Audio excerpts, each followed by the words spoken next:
Welcome back to another episode of the Wellness Inspired Podcast, a place where you can find inspiration, motivation, and empowerment in the pursuit of a wellness lifestyle. I'm your host, Sheri Davidson. I'm a wellness coach, acupuncturist, trail runner, and former interior designer in Houston, Texas. And I am deeply passionate about health and well-being. And as always, I'm here with my co-host, Finn. If you're new to the podcast, Finn is my terrier mixed rescue dog, trail runner, and loyal companion. He is also a therapy dog and greeter at Element 5 Acupuncture and Wellness. In the first two episodes of the Design Living Well series, I've been exploring how our environments shape how we live and feel. We started with the philosophy that design isn't decoration. It's how life moves through a space. Then we went deeper into the mechanics, decision fatigue, sensory overload, layout, and why some spaces quietly drain us while others make life feel easier. Today, I want to talk about something that's been a thread through my life and work for a long time. Nature. Not nature as a trend, not nature as an aesthetic choice, but nature as something we genuinely need in the spaces where we live, work, and heal. And for those of you who don't know, I'm a former interior designer. And when I was in school, I became fascinated with Japanese wooden houses, how they were built not to separate people from nature, but be a part of it. The way they used natural materials, invited light in, blurred the line between indoors and out. That stuck with me. And it shaped how I think about design and wellness ever since. And if you've been listening to the podcast for a while, you know this isn't a new topic for me. I talked with Jackie Berry back in episode 7 about the healing power of biophilic design. That was a conversation I have wanted to have for a long time because this has been a passion of mine well before biophilic design became a buzzword. And that episode only deepened my thinking. So if you haven't listened to that one, I recommend going back after this episode. I will put a link in the show notes to make it easy for you. But today I want to approach it from a different angle. Not what biophilic design is, but why it works. And why, when we remove nature from our daily environments, something essential goes missing. Are you ready? Okay, let's dive in.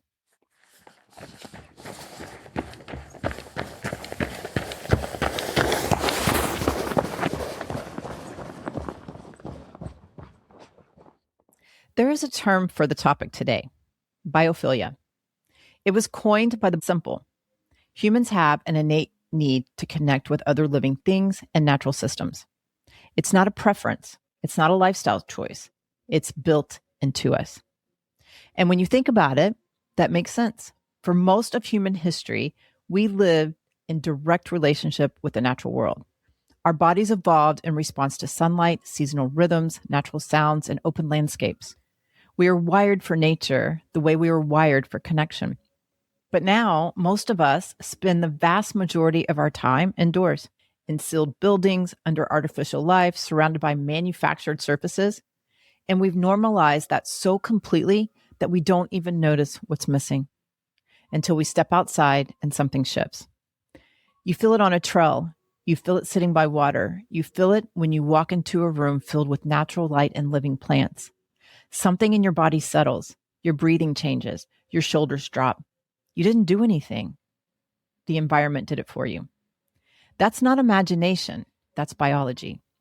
And it's interesting. There are immersive art experiences now. You walk through rooms of projected flowers, flowing water, and forests of light. They're stunning. Part of me loves the creativity of it. But part of me also wonders, what does it say about us when we're building technology to recreate what's already outside? And I don't have an answer for that, but I think the impulse tells us something important.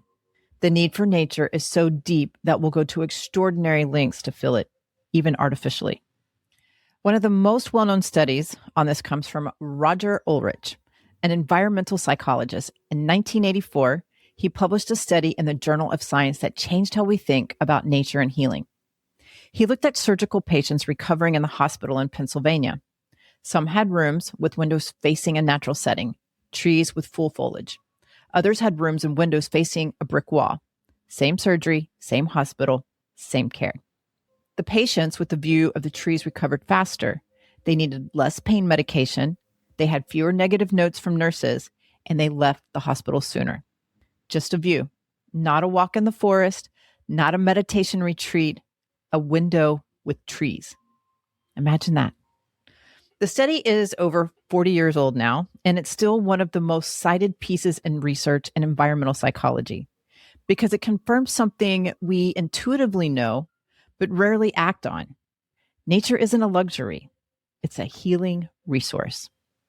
I appreciate this often in my acupuncture practice. So if you've been to my clinic, my waiting area has floor to ceiling windows that look out into a courtyard.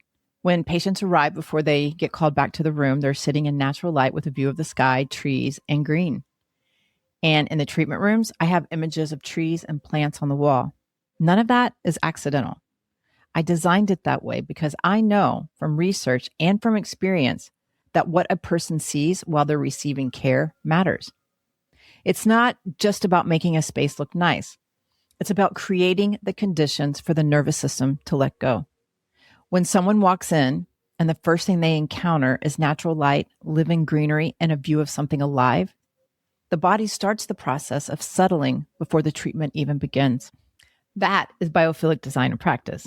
And it's not reserved for clinics or hospitals. It belongs in our homes too. And I can't tell you how many times people come into my clinic for the first time and they say, "Oh my God, I love it here. It feels so peaceful." Now, you don't need a courtyard or floor to ceiling windows to bring nature into your daily life. Biophilic design at home can be as simple as what you see, what you touch, and what you hear. Plants bring life and rhythm into a room. Natural materials like wood, stone, linen, and wool, they feel differently under your hands than synthetics. A window you actually look through and not just one you cover with blinds. And sounds from the outside that your home lets in instead of blocking out entirely, like the birds, the rain, the wind.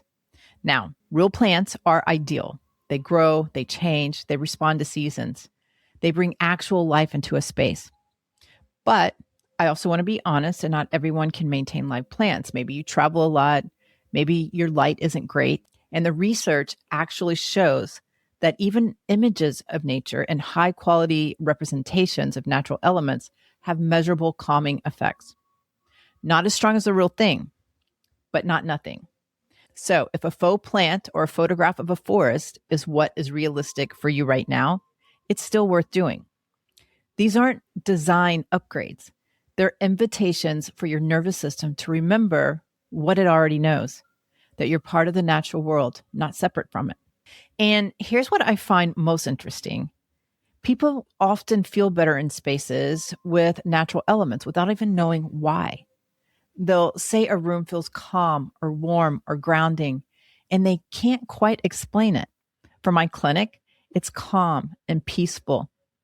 They think it's the color of the walls, the furniture layout, but often it's the presence of something living, something natural, something that connects them, even subtly, to the world outside.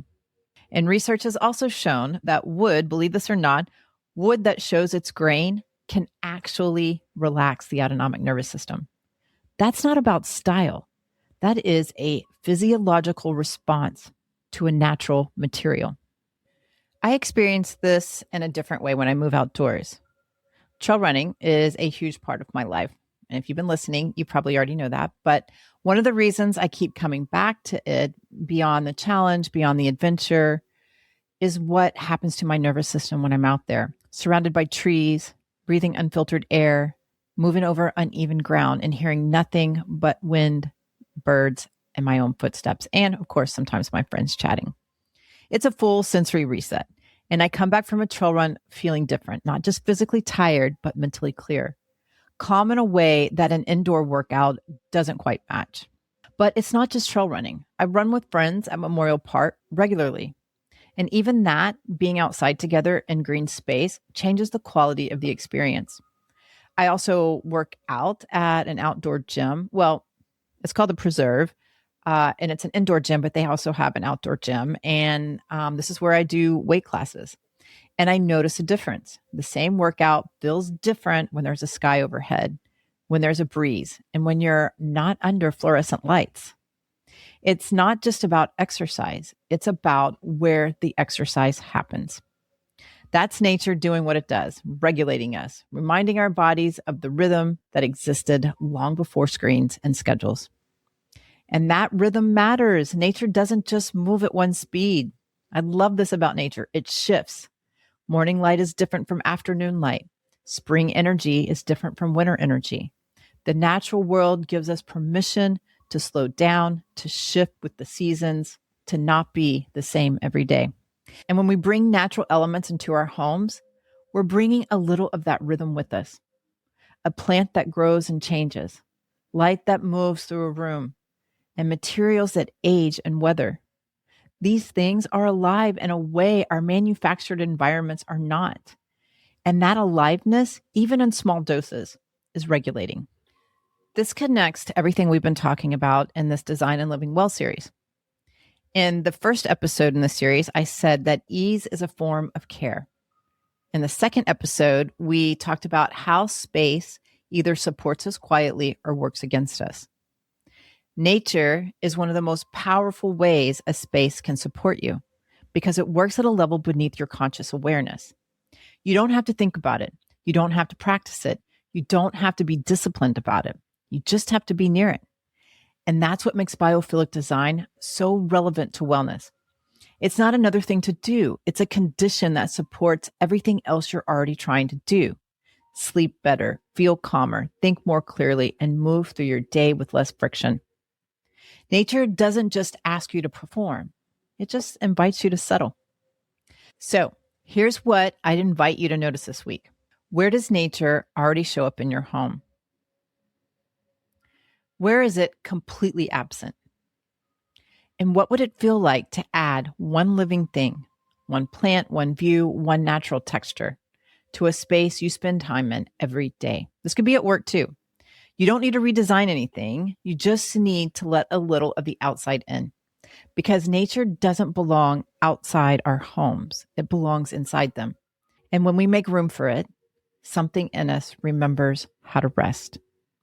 Okay, let's wrap it up here. I hope you really enjoyed this content. In the final episode, that's part 4 of the Design and Living Well series, I'll bring everything together, philosophy, mechanics, nature, and we'll explore why wellness doesn't stick in a chaotic environment.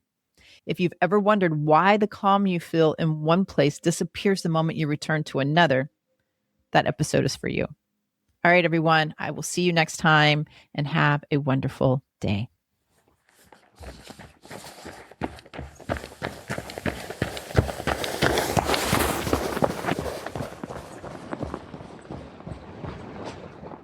If you like what you hear, please subscribe to the podcast and share with your family and friends. You can also give me a rating and review wherever you listen to your podcast. It helps others find me as well. To get updates on new episodes and wellness inspiration in your inbox, please join the Wellness Inspired community. Go to thewellnessinspiredpodcast.com to sign up. I'll put the link to the website in the show notes so you can click and join. Also, there's a Facebook community at The Wellness Inspired, and you can follow me on Instagram at wellness_inspired. If you're in the Houston area or just visiting and interested in our services, acupuncture, herbal medicine, cupping, zen shiatsu, or dry needling therapy, contact us. You can find out more on our website at element5om.com. That's element5, the number 5om.com. And again, I'll put the link in the show notes. If you're interested in health and wellness coaching, we can connect in the clinic or on Zoom. Reach out to us and we'll get you on the schedule. And as always, I would love to hear your feedback. I am dedicated to bringing you great content that is inspiring and informative with an artsy, fun, edgy spin. Thank you so much for listening. We'll meet here again next time. And remember, never stop exploring, learning, loving, and being you. Bye.